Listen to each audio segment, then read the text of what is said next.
All right.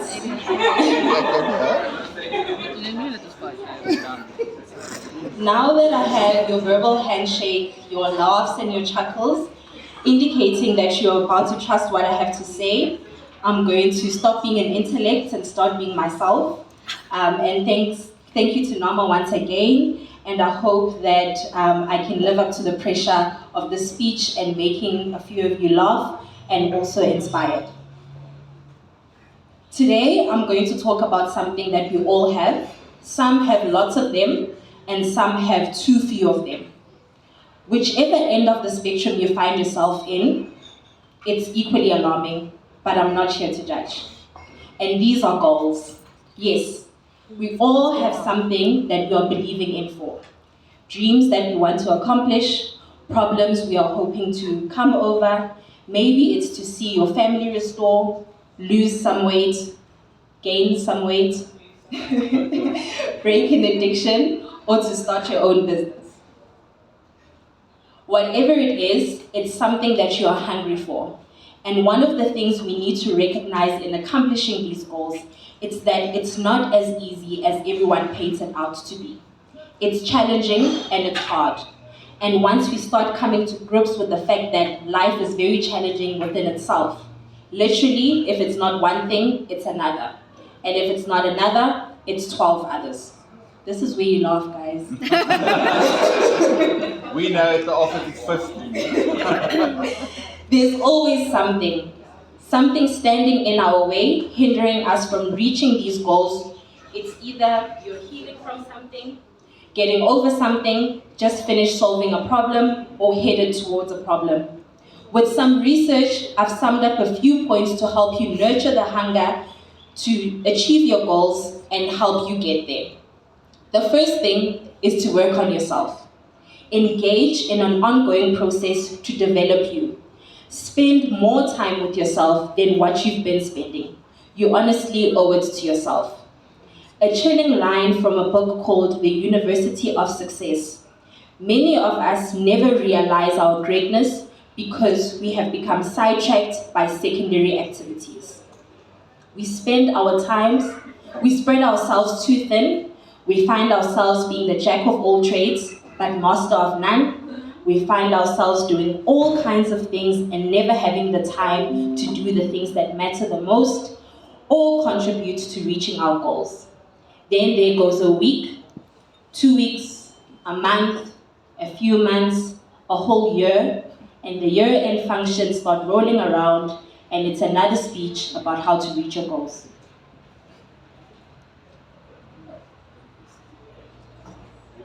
So at this moment, I urge you to stop and hold time, because you don't want to wake up one day and be behind on your dreams and your goals. So decide that you're going to take some time out to work on you, write your script, because you deserve that for yourself. The second thing is to overcome the negative self-talk. The negative dialogue going on all the time in your head, unsolicited. You have to learn how to stop it.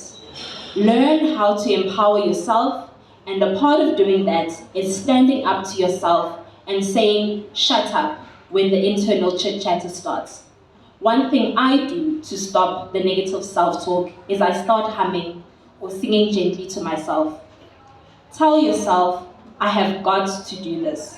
I know it's scary sometimes. Your mind will blank on you, people will unnerve you, but you have to learn to make a conscious effort to stand up inside yourself.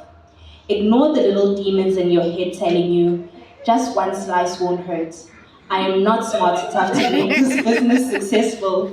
Who am I to be so brilliant? Let me just sit back a little bit. I'll do it next month.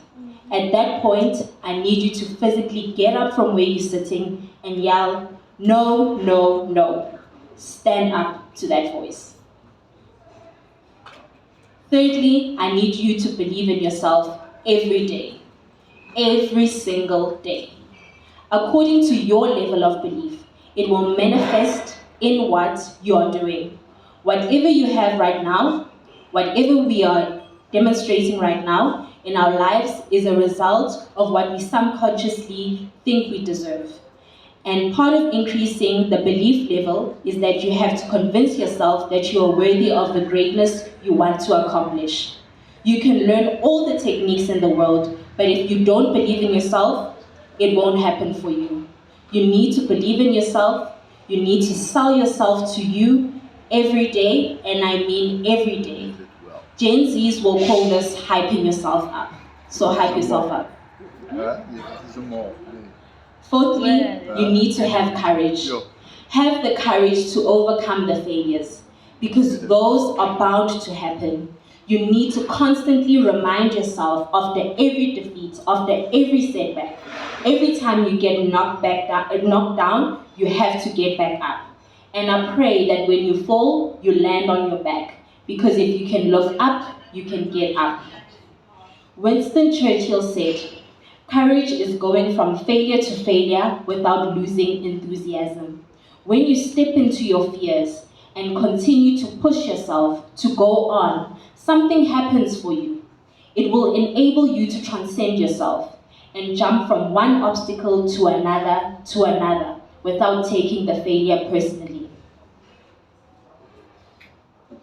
When you have something you want to do and you don't develop the courage to do it, what will begin to happen is that you'll spend your time seeking external validation, getting others' approvals, and what will happen is you will lose your nerve, and other people will convince you that what you're doing doesn't have value, and you will give up on your dream. If you don't have the courage to act, sometimes, and particularly if you have something special